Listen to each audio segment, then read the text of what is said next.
কোথা থেকে শুরু করা যায়? কোথা থেকে শুরু করা যায়? প্রশ্ন তো অনেকগুলোই আছে, কিন্তু এক এক করে উত্তর খুঁজতে হবে। আজ আমরা যে প্রশ্নটার উত্তর খোঁজার চেষ্টা করব সেটা হলো দোষটা কার। এরপরে নির্বাচনের ফলাফল সংক্রান্ত একটা প্রশ্নই পড়ে থাকবে, আর সেটা হচ্ছে তৃণমূল কংগ্রেস জিতলো কি করে। তৃণমূল কংগ্রেসকে মানুষ কেন ভোট দিলেন? তৃণমূল কংগ্রেস 29টা আসন পশ্চিমবঙ্গের মাটি থেকে লোকসভা নির্বাচনে পেল কি করে। কিন্তু সেইটা নিয়ে আমরা আলোচনা করব আগামীকাল। আজ যে প্রশ্নের উত্তর আমরা একটু খোঁজার চেষ্টা করব সেটা হলো দোষটা কার ছিল। বিজেপির তরফ থেকে 3 নেতার নাম বারবার উঠে এসেছে। প্রাক্তন রাজ্য সভাপতি দিলীপ ঘোষ, বর্তমান রাজ্য সভাপতি সুকান্ত মজুমদার এবং বিরোধী দলনেতা শুভেন্দু অধিকারী। বিজেপির এই 3 জন নেতাই তো সব থেকে বলিয়ে কইয়ে তাদেরকেই সবসময় সামনে দেখা গেছে। তাহলে একটু খুঁজে দেখা যাক যে 3 জনের মধ্যে দোষটা কার ছিল। প্রথমেই আমরা আসি একটু আদি বিজেপির কথায়। প্রাক্তন যিনি রাজ্য সভাপতি ছিলেন বিজেপি, সেই দিলীপ ঘোষের কথায় আসা যাক। তা ভদ্রলোকেরই কি দোষ ছিল দিলীপ ঘোষের? এই দিলীপ ঘোষ যখন পশ্চিমবঙ্গে বিজেপির রাজ্য সভাপতি ছিলেন সেই সময় বিজেপির পারফরমেন্স কি ছিল? বিজেপি কটা আসন পেয়েছিল? 18টা আসন পেয়েছিল। কোথায়? এই পশ্চিমবঙ্গের মাটিতে। এবং সেই সময় বিজেপি 18টা যে আসন পেয়েছিল কেউ জানতেও পারেনি, বুঝতেও পারেনি। বিজেপি 18টা আসন পেয়ে যাওয়ার পরে সবাই মাথায় হাত দিয়ে বলেছিল, ওরে বাবা, বিজেপি 18টা পেয়ে গেল। এমনকি বিজেপির নিজেরও মাথায় হাত পড়ে গিয়েছিল যে তারা 18টা আসন পেয়ে গেছে। কিন্তু তারপর থেকেই শুরু হলো দিলীপ ঘোষকে ধাক্কা দেওয়া, ঠেলতে শুরু করা হলো দিলীপ ঘোষকে। কারণ নব্য বিজেপিকে জায়গা করে দিতে হবে, নতুন যারা বিজেপিতে আসছেন তাদের জায়গা দরকার, অতএব দিলীপ ঘোষকে ঠেলা শুরু হলো। বরং বলা যেতে পারে আদি বিজেপি বলে যা কিছু এক্সিস্ট করতো সেই সমস্ত কিছুকেই ঠেলা শুরু হলো।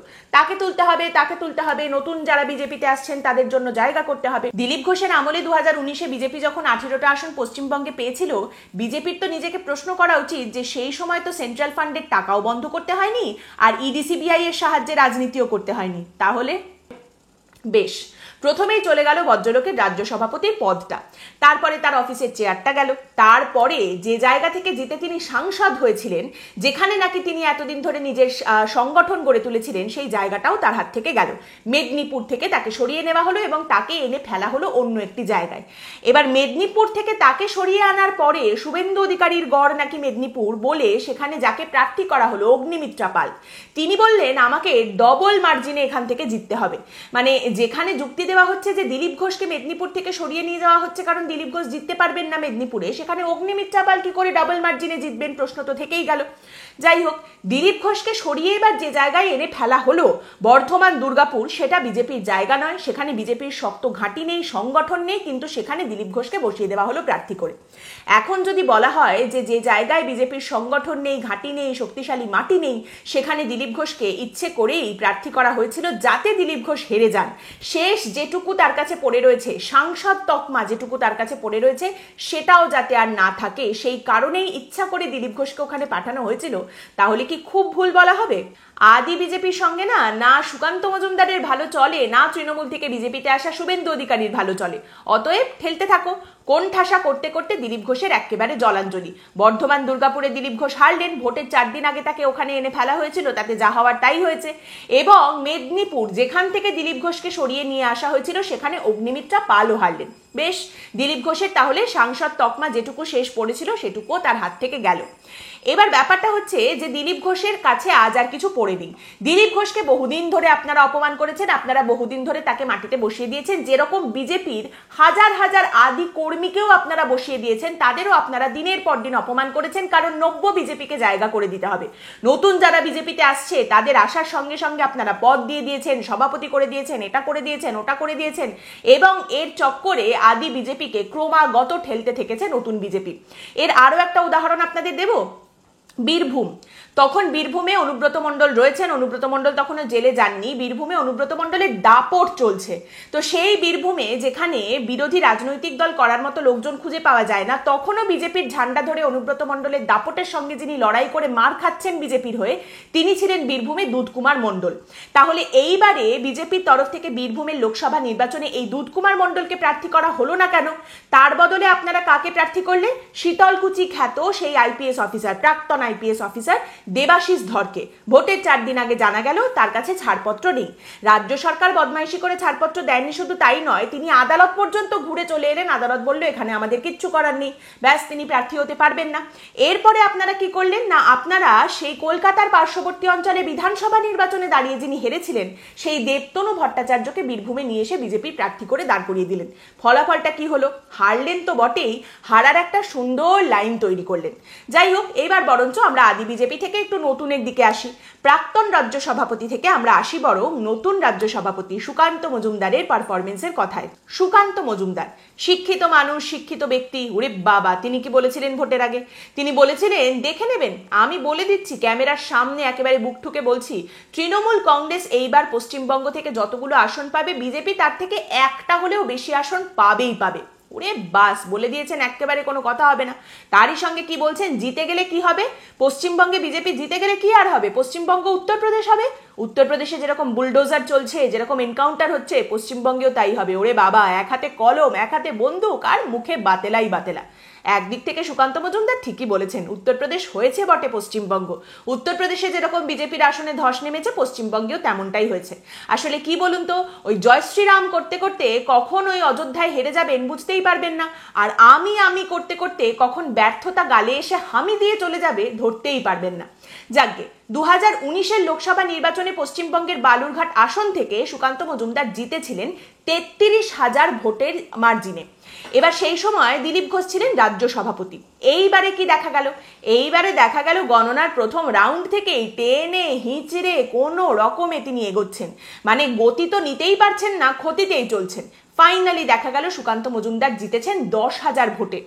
যে ব্যক্তি 33,000 ভোটে জিতেছিলেন, তিনি বিজেপির পশ্চিমবঙ্গের রাজ্য সভাপতি হওয়ার পর তার মার্জিন গিয়ে দাঁড়াচ্ছে 10,000-এ। তার মানে যে নেতা নিজের মার্জিন ধরে রাখতে পারেন না, নিজের মার্জিন বাড়াতে পারেন না, সেই নেতা গোটা রাজ্য জুড়ে বিজেপি কিরকম ফল করবে, তৃণমূলের থেকে একটা হলেও বেশি আসন পাবে, সেই কথা বুক ঠুকে বলছিলেন।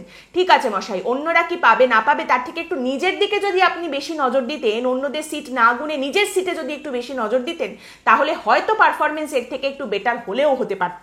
এইটা না একটা স্টেটাস কোর মতো ব্যাপার, একটা ব্যামো, মুখেই মারিতং জগৎ। এবং তারই সঙ্গে সুকান্ত মজুমদার আবার নতুন ডালমুট বাজারে বিক্রি করতে বেরিয়েছেন এবং বলছেন 2026-এ পশ্চিমবঙ্গে বিজেপি ক্ষমতায় আসছে। 24 ছিল সেমিফাইনাল, 26-এ হবে আমাদের ফাইনাল, বিজেপি ক্ষমতায় আসছেই আসছে। তা দাদা কে বলে দিল আপনার কানে কানে? আপনার লোকসভা নির্বাচনের মূল্যায়ন যদি না মেলে, 2026-এর মূল্যায়নটা কেন মিলবে? মানুষ কেন বিশ্বাস করবে? আর আপনাকে বললোটাকে? আপনারও কি ওই মাঝরাতে ভোরবেলা আইএএস আইপিএস অফিসাররা গোপন সূত্রে খবর টবর দেন, আপনাকে বেশ ফিসফিস করে কেঁদে কোকিয়ে উঠে নানা রকম কথা বলেন, এরকম ব্যাপার ট্যাপার আছে? নাকি আপনি কিছু নিচ্ছেন? না মানে বটানির প্রফেসর ছিলেন তো, তাই আর কি জিজ্ঞেস করছি। এই পশ্চিমবঙ্গের মানুষজন শাসক দলকে ছেড়ে অন্যদিকে যেতে পারছে না, তার কারণ তাদের কাছে কোনো বেটার অল্টারনেটিভ নেই। আর বিরোধী দল হিসেবেও আপনাদের 12টা বাজাতে পারছে না পশ্চিমবঙ্গের সাধারণ মানুষ, কারণ বিরোধী হিসেবেও তাদের কাছে কোনো বেটার অল্টারনেটিভ নেই। পশ্চিমবঙ্গের মানুষের হয়েছে সমস্যা, ডবল ইঞ্জিন সরকার তো বাদ দিন, পশ্চিমবঙ্গের মানুষের কপালে ডবল ডবল ব্যর্থতা, ডবল ডবল অপদার্থতা। শাসক দলও ব্যর্থ, এদিকে বিরোধীরাও অপদার্থ। রাজ্য সভাপতি একটি দলের, আপনি, আপনার ওপরে দায়িত্ব বর্তায় দলের পারফরমেন্স কেমন হবে, দলের সংগঠন কেমন হবে, কর্মীরা কিভাবে কাজ করবেন না করবেন, সেই সমস্ত কিছুর। কর্মীরা যদি কোথাও ক্ষোভ প্রকাশ করেন, কোথাও যদি তারা বসে যান, কাজকর্ম না করেন, কোথাও যদি রাগ হয়, ঝগড়াঝাটি, গোষ্ঠীকোন্দল হয়, সেই সমস্ত কিছুকে মেটানো, সংগঠনকে শক্তিশালী করা, তাদের সংগঠিত করা, সবাইকে একত্রিত করা, কর্মীদের মোটিভেট করা, সমস্ত দায় বর্তায় আপনার ওপর। সেই কাজ আপনি কতটা সফলভাবে করতে পেরেছেন? এক কাজ করুন বরং, আপনি পড়াশোনাটা নিয়েই থাকুন, এসব ছেড়ে দিয়ে আরেকটা কাজ করতে পারেন। কোনো এক জমিদারের ছেলের সঙ্গে বন্ধুত্ব করুন, সে ফিটন গাড়িতে চেপে ঘুরে বেড়াবে, আপনিও গায়ে হাওয়া লাগিয়ে ঘুরে বেড়াবেন। আপনার কাছে ডিগ্রি আছে, তার কাছে পেডিগ্রি আছে। আসলে কি বলুন তো, পদ্ম ফুলটা কিন্তু ওই সুন্দর সাজানো সাদা ধবধবে বরফের ওপরে ফোটে না, পাঁকের ওপরেই খুঁজতে যেতে হয়। Let us come to the best at the last. Suvendu Adhikari, বিরোধী দলনেতা, এইবারে সবাইকে পাশে সরিয়ে দিয়ে পশ্চিমবঙ্গে নির্বাচনী প্রার্থী তালিকা যিনি তৈরি করেছিলেন, তিনি হলেন শুভেন্দু অধিকারী। ফলাফল বেরোনোর পরে দেখা গেল কাউকেই জেতানোর মতো খুব একটা ক্ষমতা তার হলো না।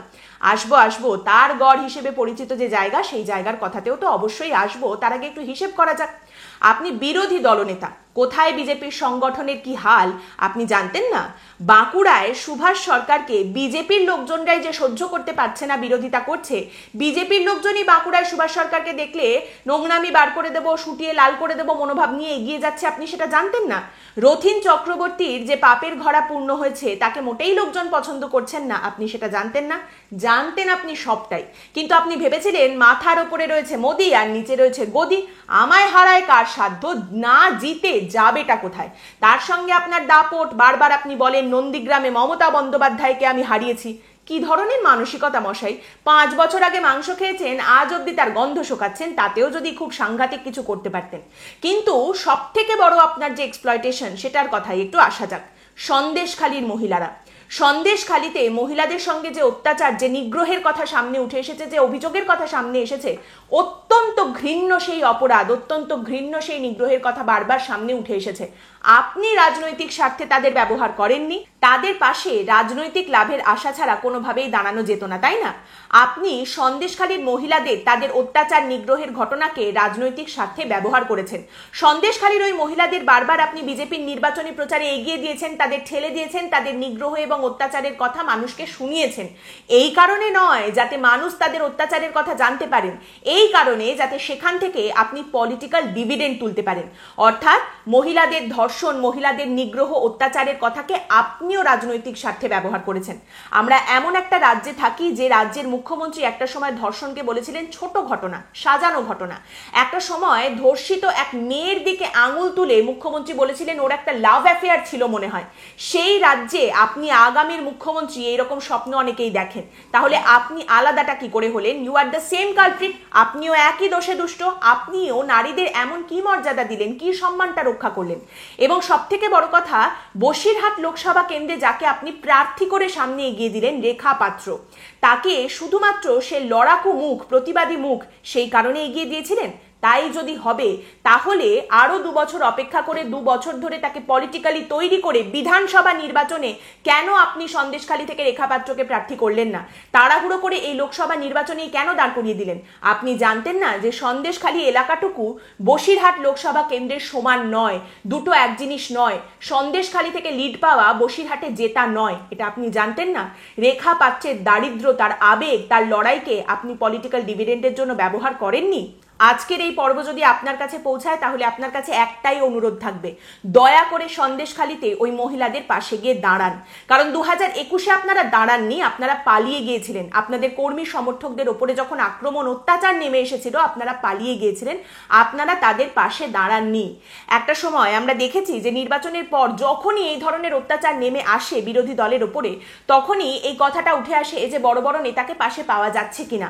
বাম কংগ্রেস শূন্য হয়ে যাওয়ার পরেও তারা কিন্তু তাদের কর্মী সমর্থকদের অত্যাচারের সময় তাদের পাশে গিয়ে দাঁড়াচ্ছেন।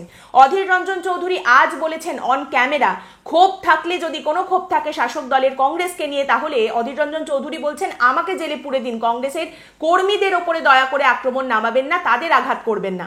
আপনারা দাঁড়াতে পারেননি 2021-এ। তারই সঙ্গে আরেকটা মজার বিষয় শুনবেন, মমতা বন্দ্যোপাধ্যায় তার নিজের দলের চোরেদের জন্য পর্যন্ত রাস্তায় চলে গেছেন, সেখানে গিয়ে ধর্ণা দিয়েছেন, চোরেদের জন্যই গেছেন, কিন্তু তার নিজের দলের চোর, তার নিজের দলের কর্মী, তাই তাদের পাশে গিয়ে দাঁড়িয়েছেন। আপনারা সেই জায়গায় ব্যর্থ। ইতিহাসের কথাও বললাম, বর্তমানের কথাও বললাম, ন্যায় বললাম, অন্যায়ও বললাম। দুদিক থেকেই দেখতে গেলে আপনারা পালিয়ে গেছেন, আপনারা থাকেননি। সেই ক্ষোভ, সেই যে অভিযোগ আজ পর্যন্ত আপনার দলের কর্মী সমর্থকরা করেন, এইবারে দয়া করে সেটা করবেন না, তাদের পাশে গিয়ে দাঁড়ান। এইবার আসি আপনার গড়ের কথায়। অধিকারী গড় বলে পরিচিত মূলত দুটি জায়গা, কাঁথি এবং তমলু। তো এইবার আপনি যে কথায় কথায় পরিবারবাদের কথা বলেন, মমতা বন্দ্যোপাধ্যায় এবং অভিষেক বন্দ্যোপাধ্যায়কে নিয়ে পিসি ভাইপো করে বলেন, তা আপনার ভাইকে আপনি যে দাঁড় করিয়েছেন সেটা কি বলুন তো? সেটা নেপোটিজম নয়। আপনার বাবা যে কেন্দ্র থেকে জিততেন সেই কেন্দ্রে আপনি আপনার ভাইকে দাঁড় করিয়েছেন। না না, এটা তো পরিবারবাদ একেবারেই নয়। যাই হোক, তারই সঙ্গে বলি, ডায়মন্ড হারবার নিয়ে আপনাদের অভিযোগ রয়েছে। ডায়মন্ড হারবার অভিষেক বন্দ্যোপাধ্যায় 7 লক্ষ ভোটে জিতেছেন, কারচুপি তো রয়েইছে নিশ্চয়ই। নিশ্চয়ই। তা আপনারা সেই নিয়ে অভিযোগ জানাচ্ছেন না কেন? সেই নিয়ে নির্বাচন কমিশনের কাছে কেন যাচ্ছেন না? কেন্দ্রীয় নির্বাচন কমিশন তো আপনাদের কথা শোনে, তা সেখানে আপনারা অভিযোগ করছেন না কেন? কেন্দ্রীয় নির্বাচন কমিশন তারা কগনিজেন্স নিচ্ছে না কেন? আপনারা আদালত পর্যন্ত পৌঁছাচ্ছেন না কেন? এবং তারই সঙ্গে যদি নেপোটিজমের কথাই বলতে হয়, তাহলে দুদিকে দুটো নেপোটিজম রয়েছে। এক হলো মমতা বন্দ্যোপাধ্যায়ের ভাইপো অভিষেক বন্দ্যোপাধ্যায়, আর এক হলো শুভেন্দু অধিকারীর ভাই সৌমেন্দু অধিকারী। কিন্তু তাহলে নেপোটিজমেও কার দেখুন তো পাল্লা ভারী হচ্ছে। একদিকে পিসি তার ভাইপোকে 7 লক্ষ ভোটে জেতাচ্ছেন, আরেকদিকে আপনি আপনার ভাইকে 1.5 লক্ষ ভোটে জেতাবেন বলে 47,000-এ থেমে যাচ্ছেন। এটা কিরকম হলো? আপনি এত বড় একজন নেতা, সেই নেতৃত্বের হলোটা কি বলুন তো? আপনার আমলে আপনার নেতৃত্বে দলের আসন সংখ্যা কমে গেল, আপনি দলের যে ভোট শেয়ার সেটাকেও বাড়াতে পারলেন না। তাহলে আপনি করলেনটা কি? আপনি আসলে প্রচন্ড প্রিভিলেজড একজন নেতা। ঠিক অভিষেক বন্দ্যোপাধ্যায় যেরকম প্রিভিলেজড একজন নেতা, আপনিও তাই। যতটা গর্জান ততটা আসলে আপনি বর্ষান না। আপনি যতটা সময় পিসি ভাইপোকে গালাগালি করতে ব্যয় করেন, ততটা সময় যদি সংগঠনে ব্যয় করতেন, তাহলে বিজেপির আজ এইরকম ল্যাজে গোবরে অবস্থা হয়তো পশ্চিমবঙ্গের মাটিতে হতো না। এবং আরো বড় প্রশ্ন, জঙ্গলমহল তো আপনি নাকি মমতা বন্দ্যোপাধ্যায়কে চিনিয়েছিলেন, তা সেখানে আপনি হারলেন কি করে? ঝাড়গ্রামটা হারলেন কি করে? পুরুলিয়ায় মার্জিন এত কমে গেল কি করে? আর মেদিনীপুরের কথা তো আগেই বললাম।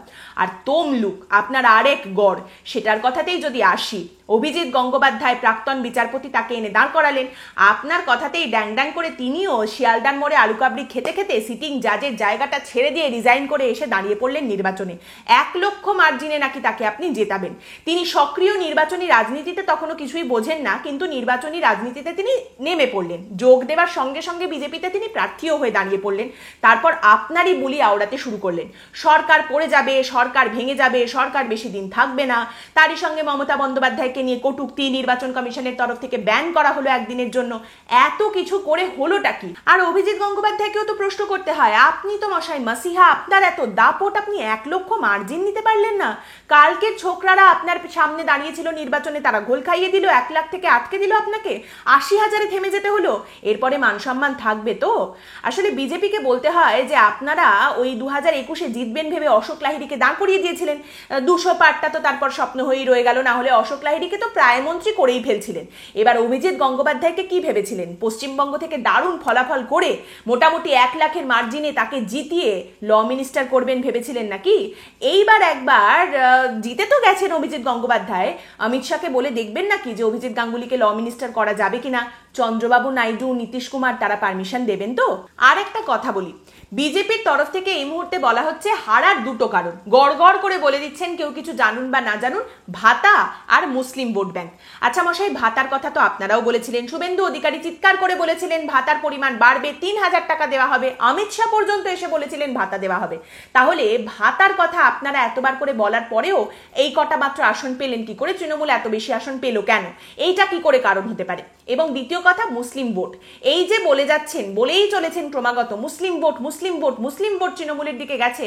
আরে মশাই, যেখানে মুসলিম ভোট ন্যূনতম প্রায় নেই বললে চলে, সেখানে আপনারা হারলেন কি করে? তাও আবার এত এত মার্জিনে। সেটা কি করে সম্ভব হলো?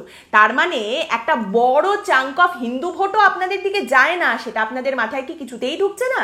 মানে এটা এইরকম ব্যাপার হয়ে গেছে। পরীক্ষায় রেজাল্ট খারাপ হলো কেন? প্রশ্নপত্র কঠিন ছিল, পেনটা দিয়ে ঠিক করে লেখা পড়ছিল না, টিচার খুব বাজে পড়িয়েছে, সব রকম কারণ দেওয়া হচ্ছে। আমি পড়াশোনাটা খারাপ করেছি, আমি ঠিক করে লেখাপড়া করিনি, এই কথাটা কিছুতেই আর বলা যাচ্ছে না। যাই হোক, সামেশনটা 3 লাইনে হতে পারে, এতক্ষণ একটু ওই বললাম আর কি, ফিরকি নিলাম। প্রথম সামেশন বিজেপির নেতাদের উদ্দেশ্যে বলছি যে আপনারা একটু এই রাজনৈতিক মূল্যায়নটা সাংবাদিকদের উপর ছেড়ে দিন, আপনারা সংগঠনটা দেখুন। 2 নম্বর কথা, দিল্লিতে আপনাদের মাসি, মেশো, পিসি, পিসেমশাই, দাদা, ভাই কেউ থাকে নাকি?